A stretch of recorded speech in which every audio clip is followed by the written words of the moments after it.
All right, kiddies. Moment of truth has arrived. Okay, that's all of them, hopefully. I can do this. Ooh. There's a ring, a metal intermediate, sort of a spacer.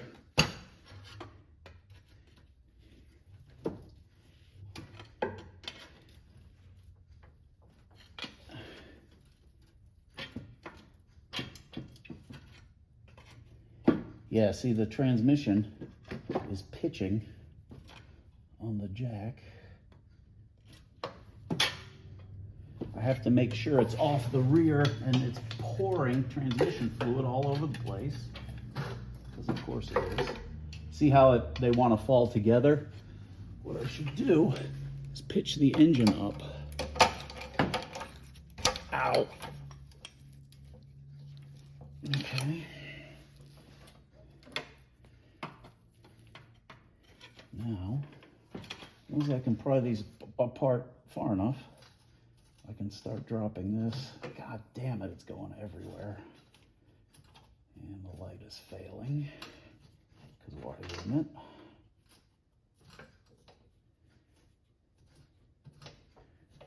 it? I may have to reposition.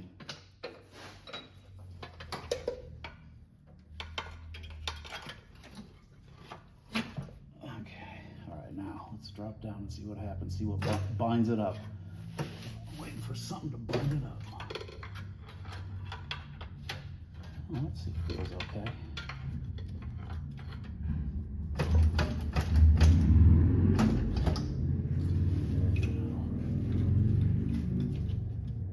Control this wiring here, make sure we're not crashing on the lines.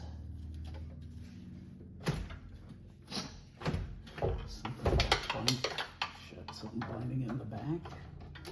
No, I don't think so. Here's where I can jostle the jack over a little bit, maybe. Is there something holding it up in the back? No. I'm gonna go up top and make sure nothing's holding it from the top. Let's come forward as it comes down. I'm minding these lines here because they're pretty delicate.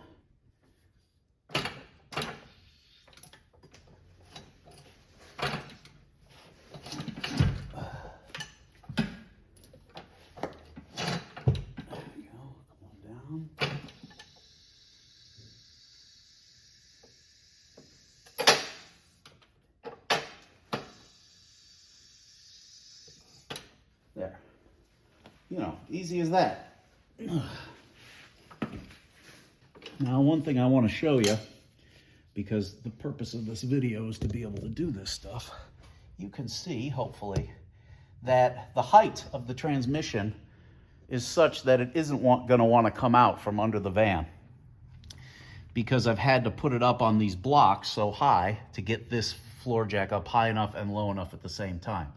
But the important thing to know is that this is somewhat flexible and that's somewhat flexible. And if you were to play around with it enough, it will come out. In theory, you could jack the van up even higher, but it won't do you any good because it already has to be extended. You see what I'm saying? You can see right there at 0 o'clock. I have no hands left to show you, but oh yeah, you can see on the far side one at about 4 o'clock, it's totally broken out, and I bet, yeah. So, no doubt about it. And you can see that spacer ring. Very important to note, okay? I don't know if you can see this, but there's a dowel pin on the far side of the transmission at 9 o'clock, or 3 o'clock, and another one right here at 9 o'clock. These two dowel pins, if one of them is missing, when it goes back in, you are guaranteed to crack a flex plate because those dowel pins locate it and prevent it from moving too far. Often when they come out, one dowel pin will remain in the transmission and one in the engine. It doesn't matter as long as both of them are there. With only one there, you can imagine the thing can spin against itself and it will absolutely crack the flex plate. I can tell you that from personal experience. The other thing is if the spacer ring, this aluminum ring, comes out, be careful with it, because your tendency is to want to bend it. You can pound it flat on the floor if you need to. It has to be in there. And when we go to reinstall the transmission, I'm going to add a zip tie right at the bottom just to hold it. This job will be easier because both dowel pins are in the engine, so both dowel pins are going to work to hold the spacer ring in place, aided by the zip tie. That wouldn't be true if one was in the transmission or both were in the transmission. If both were in the transmission, I would zip tie the spacer plate to the transmission. Note the depth of the torque converter into the guts of the transmission. Note how deep this is seated in here. There's a pretty good inch of depth between the face of the bell housing and how deep the converter is seated. You absolutely need, and it takes some playing with, to make sure that it's seated that deep. The telltale for you, if you're installing the converter, is if you look right here. Okay, look how close the converter body is to the inside of the bell housing there. I mean, that's a 1/16 of an inch at best. It needs to be seated that deep, otherwise the flex plate will crash into it, and you understand what's going on. And it's super easy not to be able to get it that deep. You have to keep playing with it. Pull the torque converter out, try and get the splines to line up, and press it in, and it'll go in with a firm and very satisfying clunk. But that's super, super easy mistake to make. If you were to put it back together with the torque converter not seated, you're either going to destroy the torque converter as you tighten up the bolts, tighten the bell housing against the engine, or something like that. It ain't going to work. You need to be cognizant of that.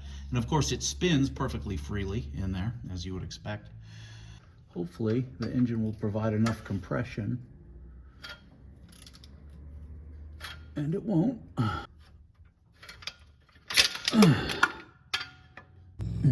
By the way, this turned out to be the technique. Use the floor. Use the floor, Luke. I can't show you, but that's the general idea. Does that make sense, what you're seeing? Hope so.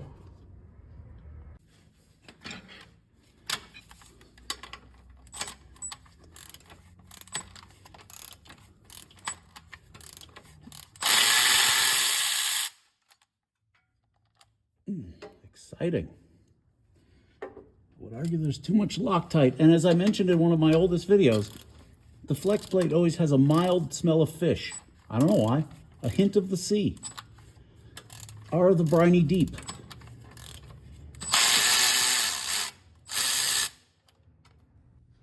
Well, okay, there it is. It's out. I took the liberty of putting a paint mark on the outside of the spacer plate, and you can see when it came apart. It came apart. This is like the world's dumbest jigsaw puzzle. But you can see what causes the noise.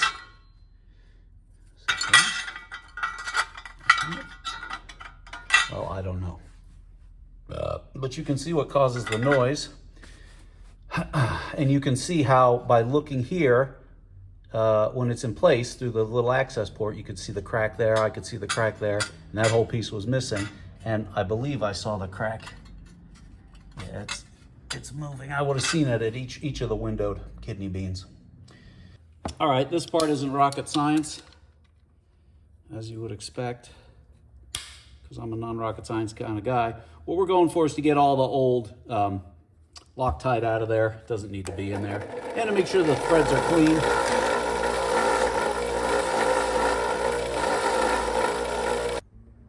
Okay, well, let's see what there is to learn here. So I'm matching the side that came out, which means the dish side. You'll see that the center is debossed and embossed. The dish side is going to be towards the dish facing out, I guess is what I'm saying. I know that because I made this yellow mark on the spacer ring, and that definitely isn't going to go like that. Anyway, this self-indexes, as you can see, because it has that indexing hole, so that can only go right there, right?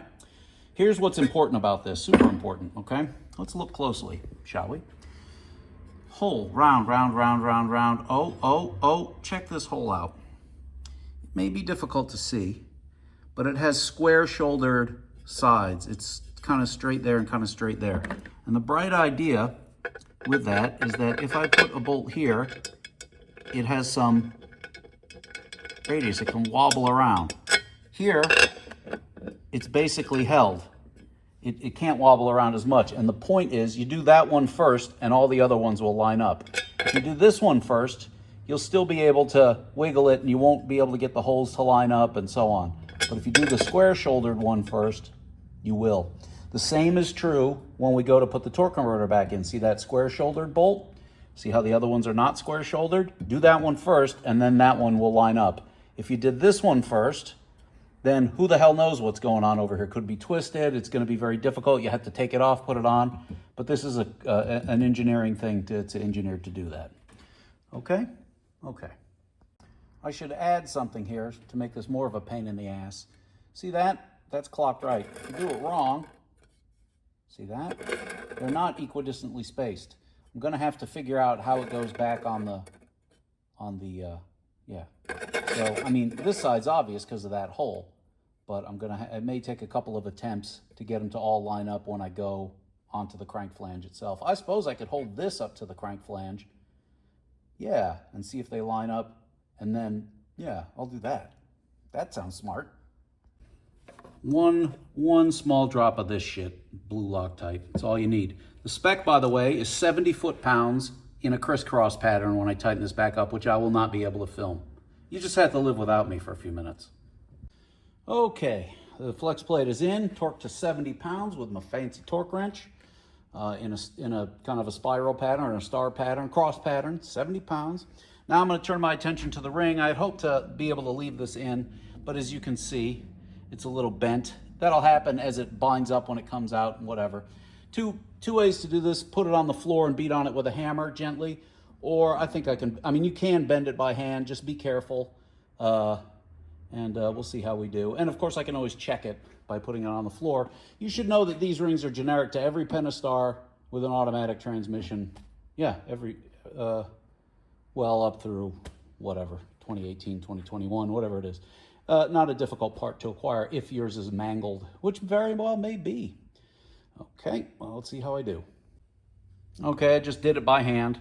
That was easy because it was only bent in one axis. They can get pretty torn up, as you can see, basically flat. Won't really matter because it'll be squeezed flat, but if it's too bent up, then you'll have difficulty lining up all the bolt holes, and then you'll have to get a screwdriver in there and worry at it. You get the idea. There's one dowel pin hole, and there's another dowel pin hole, and it'll be obvious it only goes on one way, although you'll put it on all 4 possible ways before you realize you did it wrong. That's as these things are done. I've had to move the jack around a bit. And it does not have casters on the one side, which makes it harder, which is why I should probably acquire something better. And I also don't know if you'll be able to see what's going on, and in some ways I don't care. So I've added one zip tie here to the separator plate just to keep it in place, which I will cut off before I tighten it down, and it will fall out, and that will be fine. Pretty much clear on the top. Okay. I may have to move the light, which means you won't get to see what I'm doing. But that's your goddamn problem, because this job has to get done. It's taking way too long. I'm sick of carrying your weight. You the viewer. How dare you slow my progress. And you can see it wants to crash in the back. It wants to come up at an angle that it can't do. All kinds of things want to happen that aren't going to happen. And I happen to be pretty sure that it isn't going to go tall enough. Now remember, once I get it roughly where I want it, or at least once I get the dowel pin in, or even before then, I can move the engine. I can move this flange up and down. I don't know if you can see, but it's kind of tipping down. That may make this easier. It may make it harder. The hardest part, I suppose, is making sure the torque converter hasn't walked, and it hasn't, right? Yes, it hasn't. Unfortunately, we need to rotate at this point, which I'm going to attempt to accomplish by bringing the rear of the jack up I have low hopes for this working, but you never know. Oh, come on, you cunt. Oh, yeah. Oh, shit.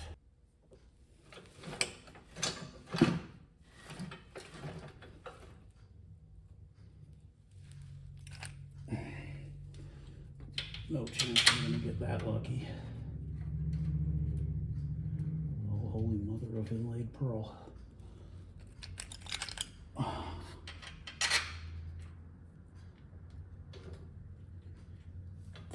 Don't tease me like that. See, one thing you can do, if you imagine if you get a bolt or two in it, you can draw it together. Look, one finger. Who's your goddamn daddy? All right, fuckers, watch this. Very key. By the way, I put this in my grinder just to clean it up a little bit. Look how corroded those, because they were chafing on the inside of that. But anyway, I cleaned up those threads. But here's what counts, man. Watch this fucking shit. Who's your goddamn daddy? I'm gonna hit me to my victory, which looks like this.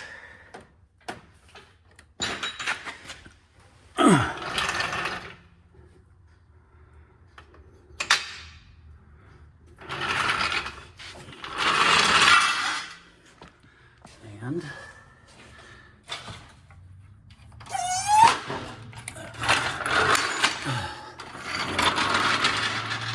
when I go to do the rear mount, I'll just tell you right now, I'm going to use the green jack to jack up sort of the front of the engine to rock the whole thing back so that I can slip the donut thing in. That's what the idea is there. I'm not sure if I'll be able to film that, but I'll try, because, you know, I love you. I want you to see it all. Let's try this instead.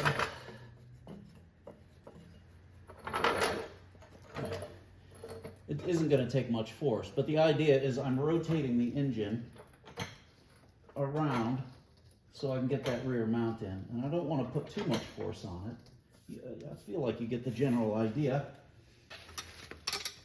How about violence? I like it.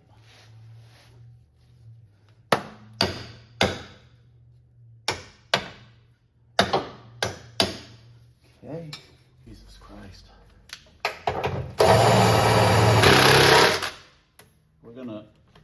We're gonna seat these with the air gun, but that's how you do that. It wasn't that easy. Fuck me, that wasn't easy at all. And there we go. So this fucking in and out job book, like your mom, books at 7.9 hours. Some books will claim 6. I think that's pretty optimistic, especially if you're an asshole like me doing it by yourself.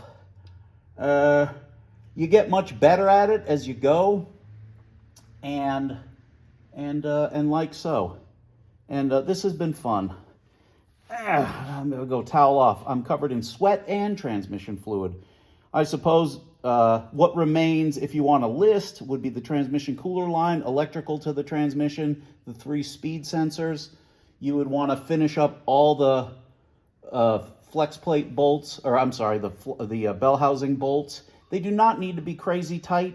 I don't know what the spec is, but I'm going to call it 50 foot-pounds. It just needs to not fall out of there. You need to put the starter back in, put the axles back in, put the wheels back together. You'll need to check the fluid in case you lost some in whatever operation you were doing. You will need to hook the battery back up because we disconnected it to take the starter out. And then like so. Wasn't that fun? No, not really. Not really. This is a young man's game. All right, love you, and I'll see you in the next one. She's